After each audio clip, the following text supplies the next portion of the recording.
O universo tem aproximadamente 14 bilhões de anos de idade. Segundo a teoria mais aceita, tudo teria começado com o Big Bang, uma grande explosão que deu origem ao universo como nós o conhecemos.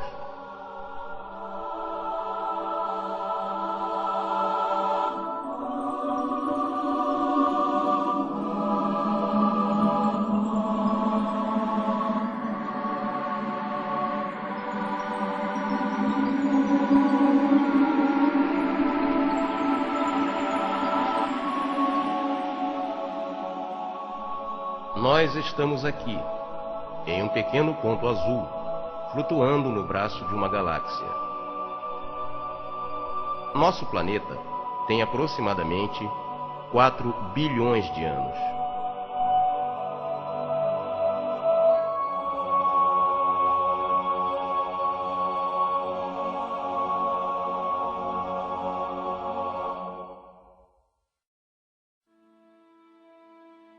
O homem sempre se maravilhou com este universo que o circunda, tentando compreendê-lo.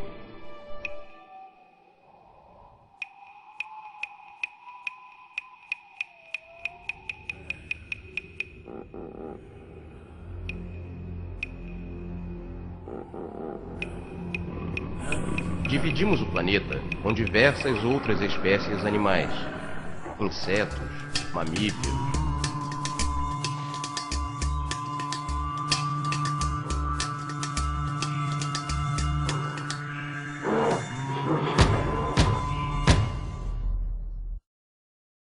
A ciência é uma atividade do homem através da qual ele procura entender a natureza, o universo que o circunda. Somos provavelmente uma das espécies mais recentes do planeta, mas provavelmente somos a única espécie que tem essa preocupação de entender a natureza e o universo. Nossa espécie, Homo sapiens sapiens, está no planeta há aproximadamente 200 mil anos. Os grandes macacos estão aqui há 60 milhões de anos. Os mosquitos e outros insetos estão aqui há 560 milhões de anos. Para sobreviver neste planeta, sempre tivemos que enfrentar diversos obstáculos, como a fome, grandes predadores e, principalmente, pequenos inimigos, os micro-organismos e os vírus, durante muito tempo invisíveis para nós. Muitos desses micro-organismos e vírus eram causadores de doenças.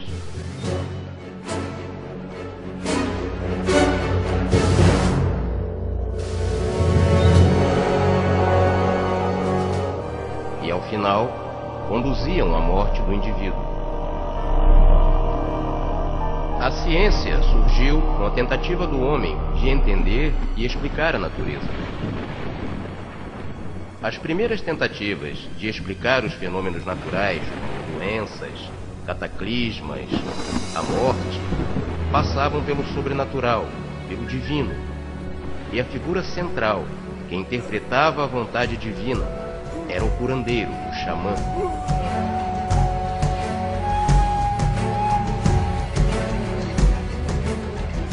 Como intérprete da vontade dos deuses, possuía poderes excepcionais e inquestionáveis.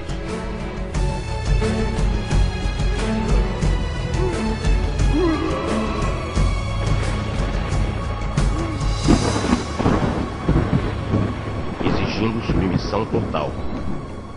Esse sistema impedia o questionamento. Toda a explicação era sobrenatural. Com o passar dos anos, diversas culturas nomearam e deram personalidade aos fenômenos da natureza. Na Grécia Antiga, os raios eram enviados por Zeus, e para os nórdicos, Thor criava os relâmpagos com seu martelo.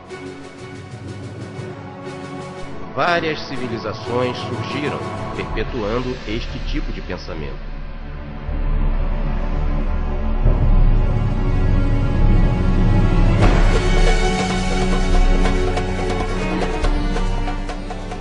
Várias religiões pregavam o sacrifício humano como forma de aplacar a ira dos deuses.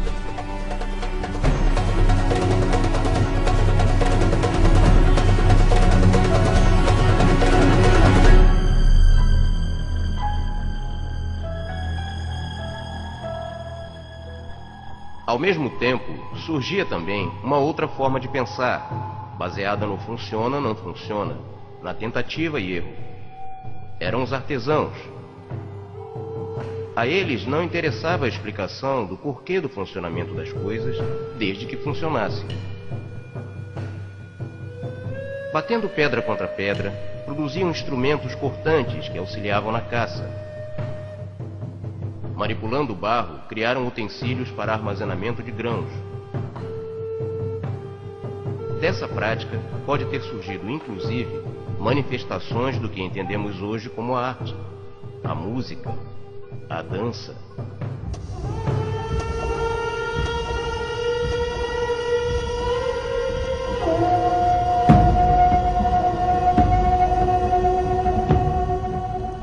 Graças a essa forma de pensar dos artesãos, surgiram ferramentas que permitiram a construção das pirâmides, palácios e esculturas.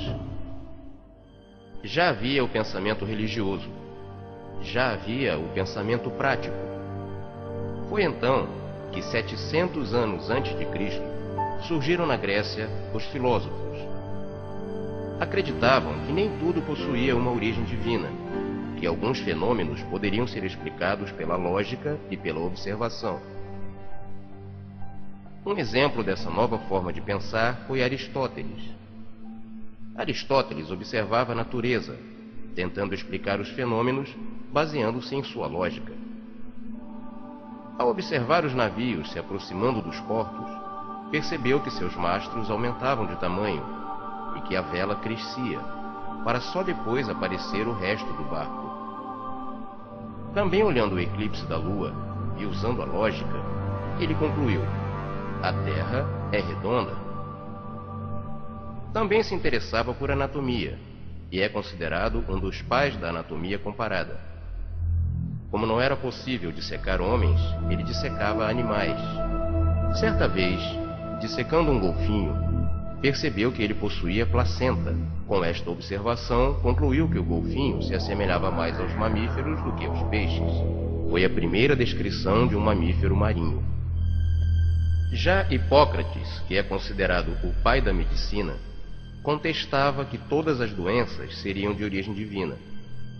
A doença não é um castigo.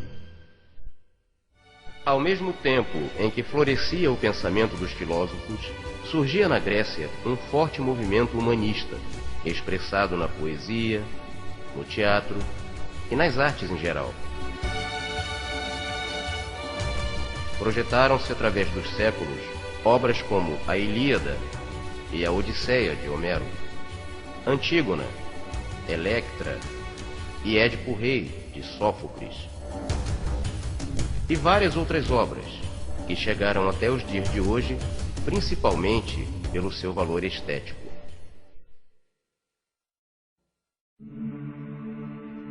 A herança da civilização grega foi absorvida pelos romanos, não apenas seu panteão de deuses, mas também vários aspectos de sua cultura. Até que, no início do século IV, o cristianismo era uma religião bastante difundida em Roma. Segundo a lenda, o imperador Constantino caiu enfermo. Apresentava várias erupções na pele. Sua doença foi diagnosticada como sendo hanseníase, na época chamada de lepra. Seus médicos pagãos aconselharam-no a banhar-se no sangue de 3.000 crianças para obter a cura. Aterrorizadas pela ameaça da carnificina, as mães imploraram piedade ao soberano. Então o Papa, Silvestre, aconselhou o imperador a converter-se ao cristianismo, para que o divino o curasse. Conta-se que, convertido à fé cristã, o imperador de fato curou-se. A partir deste acontecimento, Constantino transformou o cristianismo em religião oficial do Império Romano. Daí em diante, outras formas de pensar que não a oficial foram perseguidas, e o divino voltou a ser a única explicação para todos os fenômenos da natureza. Nessa época, a Europa atravessou um dos períodos mais sombrios da história da humanidade, a Era das Trevas. Guerras assolavam campos e cidades pelos mais diversos motivos, muitos deles religiosos. A fé condenava o inimigo, e Deus estava dos dois lados. Para defender sua fé, homens pegavam em armas, formavam exércitos e partiam para batalhas sangrentas.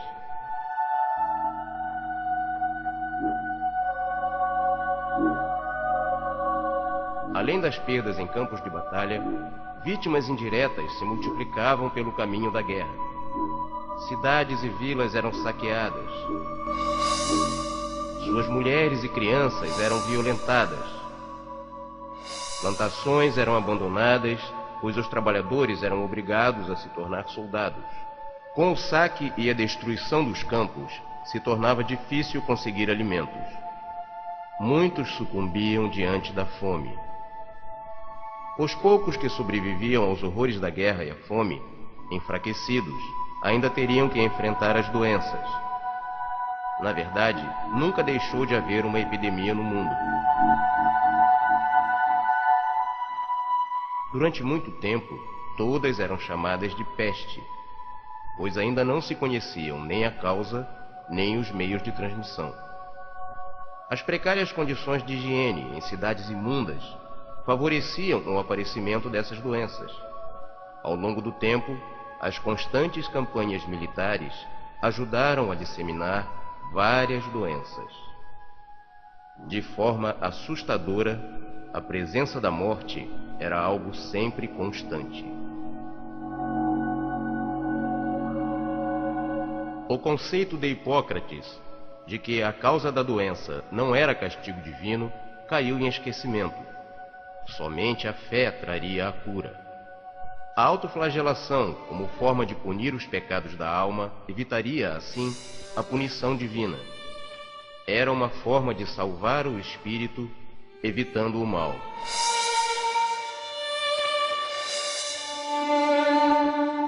As plantações, abandonadas pelos homens que foram convocados para a guerra, muitas vezes ficavam aos cuidados das mulheres e crianças.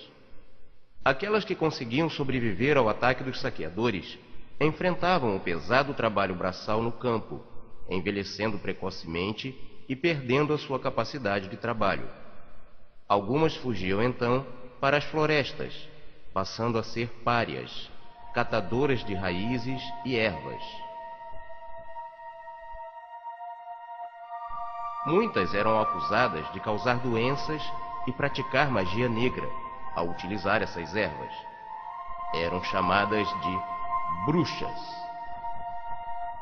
Aqueles considerados pecadores eram apontados e condenados como causadores de todos os males, desde fenômenos naturais até o surgimento de pestes. A partir do século XII, esta perseguição se tornou oficial, sendo denominada Inquisição. Para fazer cumprir a suposta vontade divina, os inquisidores promoviam a constante vigilância baseada no medo e na intolerância. Qualquer um que fosse considerado pecador, bruxo ou herege seria torturado para confessar seus pecados. O auge desta prática ocorreu no século XV, quando o clérigo Tomás de Torquemada promoveu, com o apoio dos reis da Espanha, a maior perseguição motivada pela intolerância religiosa. Dezenas de hereges eram julgados nos chamados autos da fé e os condenados queimados em praça pública. Cerca de 1/3 da população espanhola foi dizimada pela Inquisição. As mulheres foram as maiores vítimas desse período. Sendo descritas como causadoras do pecado original e verdadeiras agentes do demônio, as mulheres eram humilhadas e consideradas seres inferiores, sendo maltratadas pela sociedade.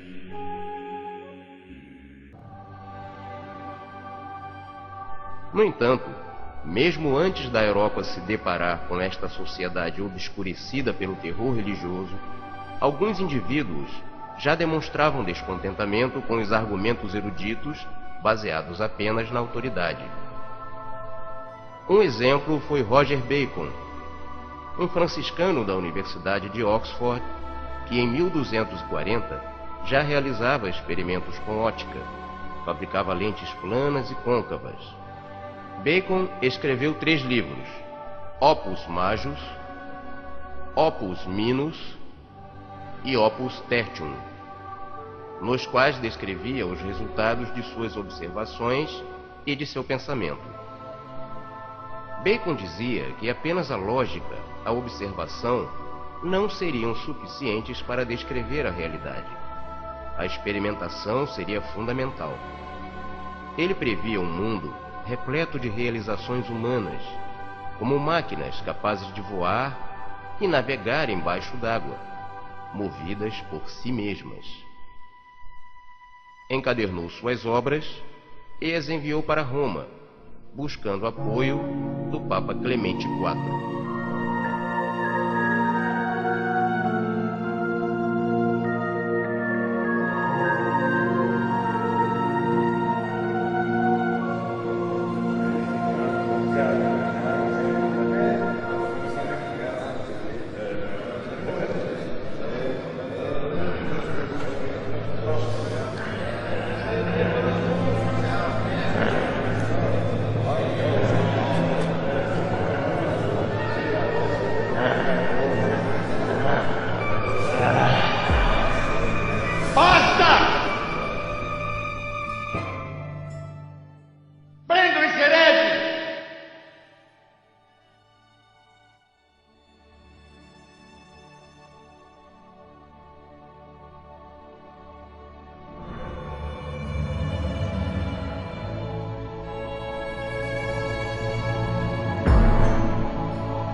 Não é possível aceitar os argumentos destes eruditos que fundamentam suas opiniões simplesmente na sua autoridade administrativa, que se baseiam nos costumes estabelecidos há muitos anos atrás. O que estes senhores fazem na realidade é esconder sua ignorância em discursos pomposos.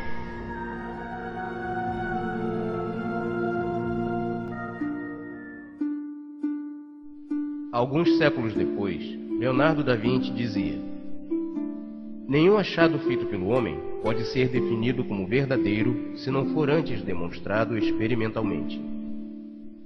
Ao estudar fenômenos da natureza, precisamos experimentar em diversas condições e circunstâncias até que possamos alcançar uma regra geral que se aplique a todas as experiências.